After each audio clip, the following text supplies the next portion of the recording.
Sesudah itu terjadilah yang berikut. Absalom bin Daud mempunyai seorang adik perempuan yang cantik. Namanya Tamar. Dan Amnon bin Daud jatuh cinta kepadanya. Hati Amnon sangat tergoda, sehingga ia jatuh sakit karena Tamar, saudaranya itu. Sebab anak perempuan itu masih perawan, dan menurut anggapan Amnon, mustahil untuk melakukan sesuatu terhadap dia. Amnon mempunyai seorang sahabat bernama Yonadab, anak Simea, kakak Daud.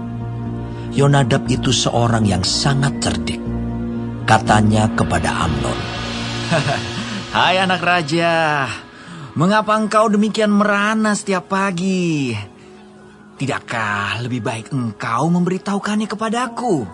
Kata Amnon kepadanya, "Aku cinta kepada Tamar, adik perempuan Absalom, saudaraku itu." Lalu berkatalah Yonadab kepadanya, "Berbaringlah di tempat tidurmu dan berbuat pura-pura sakit. Apabila ayahmu datang menengok engkau, maka haruslah engkau berkata kepadanya, 'Izinkanlah adikku Tamar datang memberi aku makan.' Apabila ia menyediakan makanan di depan mataku, sehingga aku dapat melihatnya, maka aku akan memakannya dari tangannya." Sesudah itu berbaringlah Amnon dan berbuat pura-pura sakit. Ketika raja datang menengok dia, berkatalah Amnon kepada raja, "Izinkanlah adikku Tamar datang membuat barang 2 kue di depan mataku, supaya aku memakannya dari tangannya." Lalu Daud menyuruh orang kepada Tamar ke rumahnya dengan pesan, "Pergilah ke rumah Amnon kakakmu, dan sediakanlah makanan baginya." Maka Tamar pergi ke rumah Amnon kakaknya yang sedang berbaring-baring.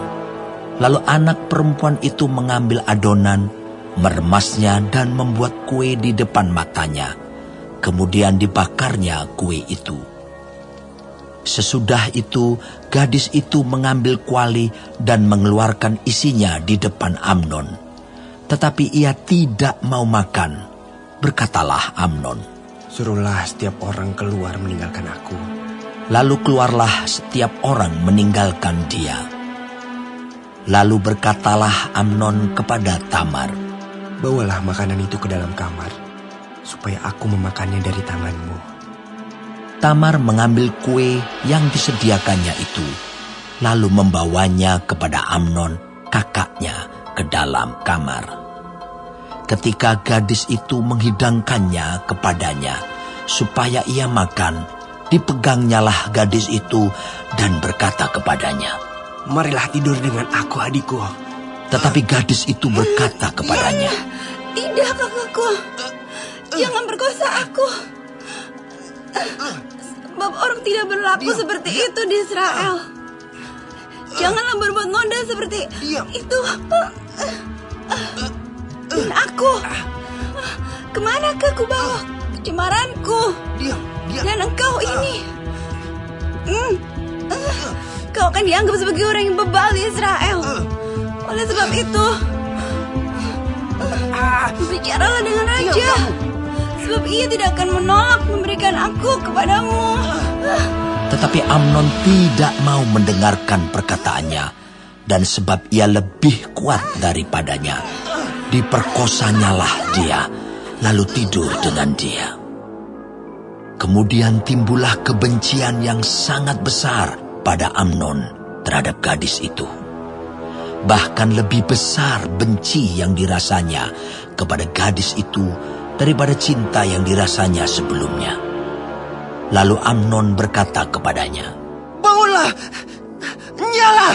Lalu berkatalah gadis itu kepadanya, "Tidak, kakakku. Sebab menyuruh aku pergi adalah lebih jahat daripada apa yang telah kau lakukan kepadaku tadi. Tetapi Amnon tidak mau mendengarkan dia. Dipanggilnya orang muda yang melayani dia, katanya, "Suruhlah perempuan ini pergi daripadaku dan kuncilah pintu di belakangnya." Gadis itu memakai baju kurung yang maha indah. Sebab demikianlah putri-putri raja yang masih perawan berpakaikan baju kurung panjang. Kemudian pelayan itu menyuruh dia keluar, lalu mengunci pintu di belakangnya. Lalu Tamar menaruh abu di atas kepalanya, mengoyakkan baju kurung yang maha indah yang dipakainya, meletakkan tangannya di atas kepalanya, dan pergilah ia sambil meratap dengan nyaring. Bertanyalah Absalom kakaknya kepadanya, "Apakah Amnon, kakakmu itu, bersetubuh dengan engkau?" "Maka sekarang adikku, diamlah saja. Bukankah ia kakakmu? Janganlah begitu memikirkan perkara itu." Lalu Tamar tinggal di rumah Absalom kakaknya itu seorang diri. Ketika segala perkara itu didengar Raja Daud, sangat marahlah ia. Dan Absalom tidak berkata-kata dengan Amnon, baik tentang yang jahat maupun tentang yang baik. Tetapi Absalom membenci Amnon, sebab ia telah memperkosa Tamar, adiknya. Sesudah lewat 2 tahun, Absalom mengadakan pengguntingan bulu domba di Baal Hazor, yang dekat kota Efraim. Lalu Absalom mengundang semua anak raja. Kemudian Absalom menghadap raja, lalu berkata, "Hambamu ini mengadakan pengguntingan bulu domba. Kiranya raja dan pegawai-pegawainya ikut bersama-sama dengan hambamu ini." Tetapi raja berkata kepada Absalom, "Maaf anakku, jangan kami semua pergi, supaya kami jangan menyusahkan engkau." Lalu Absalom mendesak, tetapi raja tidak mau pergi. Ia hanya memberi restu kepadanya. Kemudian berkatalah Absalom, "Kalau tidak, izinkanlah kakakku Amnon pergi beserta kami." Tetapi raja menjawabnya, "Apa gunanya ia pergi bersama-sama dengan engkau?" Tetapi ketika Absalom mendesak, diizinkannyalah Amnon dan semua anak raja pergi beserta dia. Lalu Absalom memerintahkan orang-orangnya demikian, "Perhatikan, apabila hati Amnon menjadi gembira karena anggur, dan aku berkata kepadamu, paranglah Amnon, maka haruslah kamu membunuh dia. Jangan takut. Bukankah aku yang memerintahkannya kepadamu? Kuatkanlah hatimu, dan tunjukkanlah dirimu sebagai orang yang gagah perkasa." Orang-orang Absalom memperlakukan Amnon seperti yang diperintahkan Absalom. Lalu bangunlah semua anak raja itu. Mereka menaiki bagalnya masing-masing dan melarikan diri. Mereka masih di tengah jalan ketika kabar sampai kepada Daud demikian, "Absalom telah membunuh semua anak raja. Tidak ada seorang pun dari mereka yang lolos." Lalu bangunlah raja, dikoyakkannya pakaiannya dan berbaring di lantai. Dan semua pegawainya yang hadir padanya mengoyakkan pakaian mereka. Maka berbicaralah Yonadab, anak Simea, kakak Daud, katanya, "Janganlah tuanku menyangka bahwa semua orang muda anak-anak raja itu telah dibunuh. Hanya Amnon yang mati. Sebab hal itu telah terlihat pada air muka Absalom sejak Amnon memperkosa Tamar adiknya. Jadi, janganlah tuanku raja menaruh pikiran dalam hatinya bahwa semua anak raja itu sudah mati. Sebab hanya Amnon yang mati." Absalom melarikan diri. Ketika orang yang berjaga-jaga melayangkan pandangnya, maka terlihatlah olehnya sejumlah besar orang datang dari jurusan Horonaim sepanjang sisi pegunungan. Berkatalah Yonadab kepada raja, Lihat, anak-anak raja datang. Benar seperti kata hambamu ini. Baru saja ia habis berkata, datanglah anak-anak raja itu. Mereka menangis dengan suara nyaring. Juga raja dan semua pegawainya menangis dengan amat keras. Absalom telah melarikan diri dan telah pergi kepada Talmai bin Amihur, raja negeri Gesur.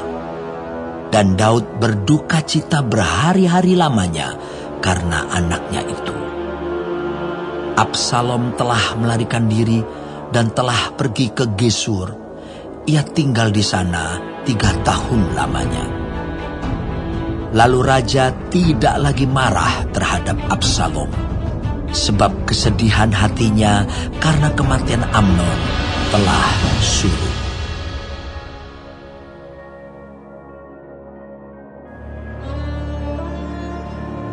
Ketika Yoab anak Seruya mengetahui bahwa hati raja merindukan Absalom, maka ia menyuruh orang ke Tekoa menjemput dari sana seorang perempuan yang bijaksana.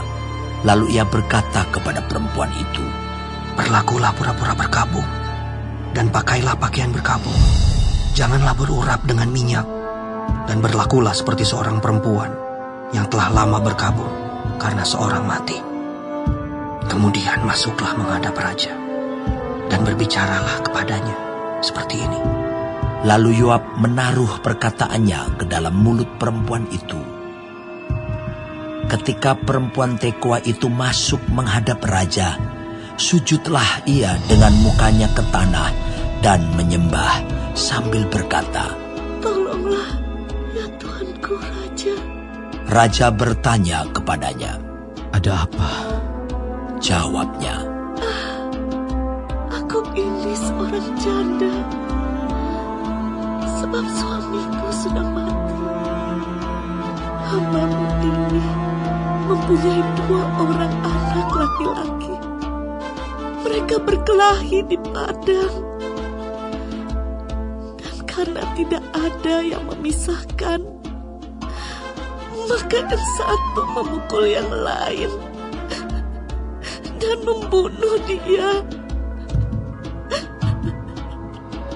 Dan sekarang seluruh kaum keluarga bangkit melawan hambamu ini. Dan mereka berkata, serahkanlah orang yang membunuh saudaranya itu, supaya kami menghukum dia mati ganti nyawa saudaranya yang telah dibunuhnya itu, dan supaya kami memunahkan juga ahli waris itu. Mereka hendak memunahkan keturunanku yang masih tersisa itu dengan tidak meninggalkan nama atau keturunan bagi suamiku di muka bumi." Lalu berbicaralah raja kepada perempuan itu,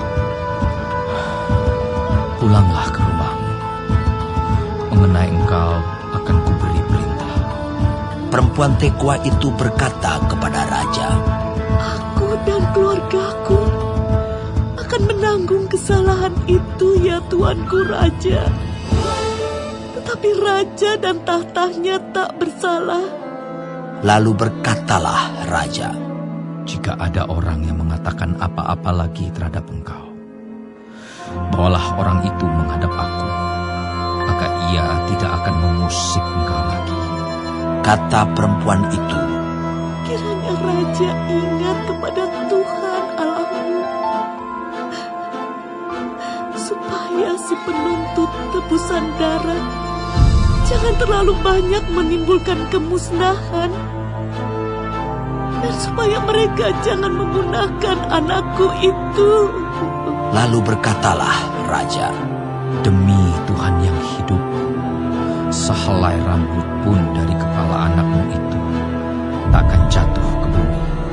Kemudian berkatalah perempuan itu, "Izinkanlah hambamu ini berkata Sepatah kata lagi kepada tuanku raja. Jawabnya, Katakanlah.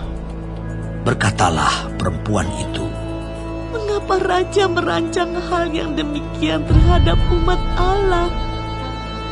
Oleh karena tuanku mengucapkan perkataan ini, maka tuanku sendirilah yang bersalah dengan tidak mengizinkan pulang orang yang telah dibuangnya.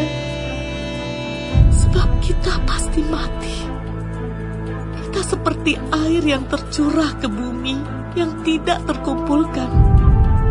Tetapi Allah tidak mengambil nyawa orang, melainkan Ia merancang supaya seorang yang terbuang jangan tinggal terbuang daripadanya. Maka sekarang aku datang mengatakan perkataan ini kepada tuanku raja, karena orang banyak itu telah menakut-nakuti aku. Sebab itu, pikir hambamu ini, baiklah aku berbicara dahulu dengan raja. Mungkin raja mengabulkan permohonan hambanya ini.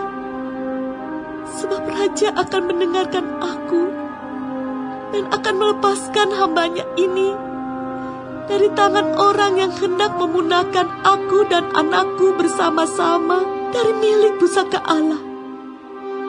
Juga hambamu ini berpikir, perkataan tuanku raja tentulah akan menenangkan hati. Sebab seperti malaikat Allah, demikianlah tuanku raja yang dapat membeda-bedakan apa yang baik dan jahat. Dan Tuhan Allahmu kiranya menyertai tuanku. Lalu raja menjawab, katanya kepada perempuan itu, Baiklah, jangan sembunyikan kepadaku apa yang hendak kutanyakan kepadamu. Kata perempuan itu, Berkatalah kiranya tuanku raja. kemudian bertanyalah raja, Adakah Yoab campur tangan dengan engkau dalam semuanya ini? Perempuan itu menjawab, Demi hidupmu tuanku raja, tidaklah mungkin untuk menyimpang ke kanan atau ke kiri dari segala yang tuanku raja katakan. Sesungguhnya hambamu Yoab yang memerintahkan daku. Dialah yang menaruh ke dalam mulut hambamu segala perkataan ini dengan maksud untuk mengubah rupa perkara itu. Maka hambamu Yoab melakukan perkara ini. Tetapi tuanku bijaksana, sama seperti malaikat Allah, sehingga mengetahui semua yang terjadi di bumi. Sesudah itu berkatalah raja kepada Yoab, Baik, kukabulkan permohonan ini. Pergilah, bawalah kembali orang muda Absalom itu. Lalu sujudlah Yoab dengan mukanya ke tanah dan menyembah sambil memohon berkat bagi raja. Dan Yoab berkata, Pada hari ini, hambamu mengetahui bahwa tuanku raja suka kepada hamba. Karena tuanku telah mengabulkan permohonan hambamu ini. Lalu bangunlah Yoab, ia pergi ke Gesur dan membawa Absalom ke Yerusalem. Tetapi berkatalah raja, Ia harus pergi ke rumahnya sendiri. Jangan ia datang ke hadapanku. Jadi pergilah Absalom ke rumahnya sendiri dan tidak datang ke hadapan raja. Di seluruh Israel tidak ada yang begitu banyak dipuji kecantikannya seperti Absalom. Dari telapak kakinya sampai ujung kepalanya tidak ada cacat padanya. Apabila ia mencukur rambutnya pada akhir tiap-tiap tahun, ia mencukurnya karena menjadi terlalu berat baginya. Maka ditimbangnya rambutnya itu 200 shikal beratnya, menurut batu timbangan raja. Bagi Absalom lahir 3 orang anak laki-laki dan seorang anak perempuan yang bernama Tamar. Ia seorang perempuan yang cantik. Setelah Absalom diam di Yerusalem genap 2 tahun lamanya, dengan tidak datang ke hadapan raja, maka Absalom menyuruh memanggil Yoab untuk diutus kepada raja. Tetapi ia tidak mau datang kepadanya. Kemudian disuruhnya memanggil dia lagi untuk kedua kalinya, tetapi ia tidak mau datang. Lalu berkatalah ia kepada hamba-hambanya, "Lihat, ladang Yoab ada di sisi ladangku, dan di sana ada jelainya. Pergilah, bakarlah itu." Maka hamba-hamba Absalom membakar ladang itu.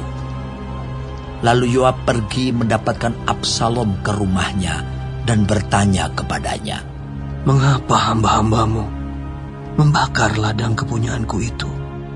Jawab Absalom kepada Yoab, "Ya, aku telah menyuruh orang kepadamu mengatakan, 'Datanglah kemari,' supaya aku mengutus engkau kepada raja untuk mengatakan, 'Apa gunanya aku datang dari Gesur? Lebih baik aku masih tinggal di sana.' Maka sekarang aku mau datang ke hadapan raja. Jika aku bersalah, biarlah ia menghukum aku mati." Kemudian masuklah Yoab menghadap raja dan memberitahukan hal itu kepadanya.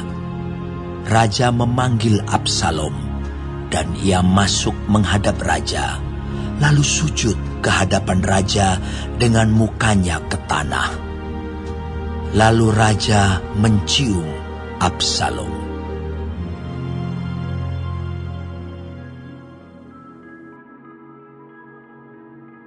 Sesudah itu, Yesus keluar dari bait Allah, lalu pergi. Maka datanglah murid-muridnya dan menunjuk kepada bangunan-bangunan bait Allah. Ia berkata kepada mereka, "Kamu melihat semuanya itu? Aku berkata kepadamu, sesungguhnya tidak satu batu pun di sini akan dibiarkan terletak di atas batu yang lain. Semuanya akan diruntuhkan." Ketika Yesus duduk di atas bukit Zaitun, datanglah murid-muridnya kepadanya untuk bercakap-cakap sendirian dengan dia. Kata mereka, "Katakanlah kepada kami, bila manakah itu akan terjadi, dan apakah tanda kedatanganmu dan tanda kesudahan dunia?" Jawab Yesus kepada mereka, "Waspadalah, supaya jangan ada orang yang menyesatkan kamu. Sebab banyak orang akan datang dengan memakai namaku dan berkata, 'Akulah Mesias,' dan mereka akan menyesatkan banyak orang. Kamu akan mendengar deru perang atau kabar-kabar tentang perang. Namun berawas-awaslah, jangan kamu gelisah. Sebab semuanya itu harus terjadi, tetapi itu belum kesudahannya. Sebab bangsa akan bangkit melawan bangsa, dan kerajaan melawan kerajaan. Akan ada kelaparan dan gempa bumi di berbagai tempat. Akan tetapi, semuanya itu barulah permulaan penderitaan menjelang zaman baru. Pada waktu itu, kamu akan diserahkan supaya disiksa, dan kamu akan dibunuh, dan akan dibenci semua bangsa oleh karena namaku. Dan banyak orang akan murtad, dan mereka akan saling menyerahkan dan saling membenci. Banyak nabi palsu akan muncul dan menyesatkan banyak orang. Dan karena makin bertambahnya kedurhakaan, maka kasih kebanyakan orang akan menjadi dingin. Tetapi orang yang bertahan sampai pada kesudahannya akan selamat. Dan Injil Kerajaan ini akan diberitakan di seluruh dunia menjadi kesaksian bagi semua bangsa. Sesudah itu, barulah tiba kesudahannya. Jadi, apabila kamu melihat pembinasa keji berdiri di tempat kudus, menurut firman yang disampaikan oleh Nabi Daniel, para pembaca hendaklah memperhatikannya. Maka orang-orang yang di Yudea haruslah melarikan diri ke pegunungan. Orang yang sedang di peranginan di atas rumah, janganlah ia turun untuk mengambil barang-barang dari rumahnya. Dan orang yang sedang di ladang, janganlah ia kembali untuk mengambil pakaiannya. Celakalah ibu-ibu yang sedang hamil, atau yang menyusukan bayi pada masa itu. Berdoalah, supaya waktu kamu melarikan diri itu, jangan jatuh pada musim dingin, dan jangan pada hari Sabat.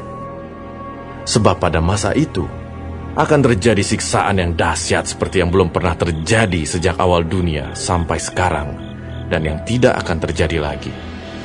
Dan sekiranya waktunya tidak dipersingkat, maka dari segala yang hidup tidak akan ada yang selamat. Akan tetapi, oleh karena orang-orang pilihan, waktu itu akan dipersingkat. Pada waktu itu, jika orang berkata kepada kamu, "Lihat, Mesias ada di sini," atau "Mesias ada di sana," jangan kamu percaya. Sebab Mesias-Mesias palsu dan nabi-nabi palsu akan muncul, dan mereka akan mengadakan tanda-tanda yang dahsyat dan mujizat-mujizat, sehingga sekiranya mungkin mereka menyesatkan orang-orang pilihan juga. Camkanlah, aku sudah mengatakannya terlebih dahulu kepadamu. Jadi, apabila orang berkata kepadamu, "Lihat, ia ada di padang gurun," janganlah kamu pergi ke situ.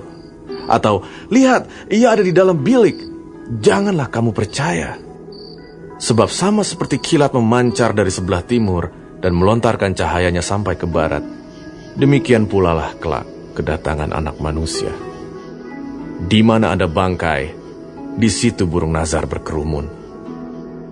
Segera sesudah siksaan pada masa itu, matahari akan menjadi gelap, dan bulan tidak bercahaya, dan bintang-bintang akan berjatuhan dari langit, dan kuasa-kuasa langit akan goncang. Pada waktu itu, akan tampak tanda Anak Manusia di langit, dan semua bangsa di bumi akan meratap, dan mereka akan melihat Anak Manusia itu datang di atas awan-awan di langit, dengan segala kekuasaan dan kemuliaannya. Dan ia akan menyuruh keluar malaikat-malaikatnya dengan meniup sangkakala yang dahsyat bunyinya, dan mereka akan mengumpulkan orang-orang pilihannya dari keempat penjuru bumi, dari ujung langit yang satu ke ujung langit yang lain. Tariklah pelajaran dari perumpamaan tentang pohon ara. Apabila ranting-rantingnya melembut dan mulai bertunas, kamu tahu bahwa musim panas sudah dekat. Demikian juga, jika kamu melihat semuanya ini, ketahuilah bahwa waktunya sudah dekat, sudah di ambang pintu. Aku berkata kepadamu, sesungguhnya angkatan ini tidak akan berlalu sebelum semuanya ini terjadi. Langit dan bumi akan berlalu, tetapi perkataanku tidak akan berlalu. Tetapi tentang hari dan saat itu, tidak seorang pun yang tahu. Malaikat-malaikat di sorga tidak, dan anak pun tidak, hanya Bapa sendiri. Sebab sebagaimana halnya pada zaman Nuh, demikian pula halnya kelak pada kedatangan Anak Manusia. Sebab sebagaimana mereka pada zaman sebelum air bah itu makan dan minum, kawin dan mengawinkan, sampai kepada hari Nuh masuk ke dalam bahtera, dan mereka tidak tahu akan sesuatu sebelum air bah itu datang dan melenyapkan mereka semua, demikian pula lah halnya kelak pada kedatangan Anak Manusia. Pada waktu itu, kalau ada 2 orang di ladang, yang seorang akan dibawa dan yang lain akan ditinggalkan. Kalau ada 2 orang perempuan sedang memutar batu kilangan, yang seorang akan dibawa dan yang lain akan ditinggalkan. Karena itu, berjaga-jagalah, sebab kamu tidak tahu pada hari mana Tuhanmu datang. Tetapi ketahuilah ini, jika tuan rumah tahu pada waktu mana pada malam hari pencuri akan datang, sudahlah pasti ia berjaga-jaga dan tidak akan membiarkan rumahnya dibongkar. Sebab itu, hendaklah kamu juga siap sedia, karena Anak Manusia datang pada saat yang tidak kamu duga.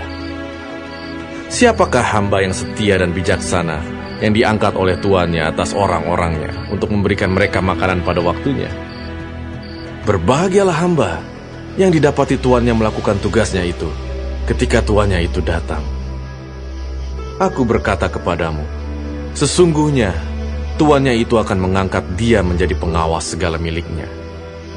Akan tetapi apabila hamba itu jahat dan berkata di dalam hatinya, Tuanku tidak datang-datang, lalu ia mulai memukul hamba-hamba lain dan makan minum bersama-sama pemabuk-pemabuk, maka tuan hamba itu akan datang pada hari yang tidak disangkakannya dan pada saat yang tidak diketahuinya, dan akan membunuh dia dan membuat dia senasib dengan orang-orang munafik. Di sanalah akan terdapat ratapan dan kertakan gigi.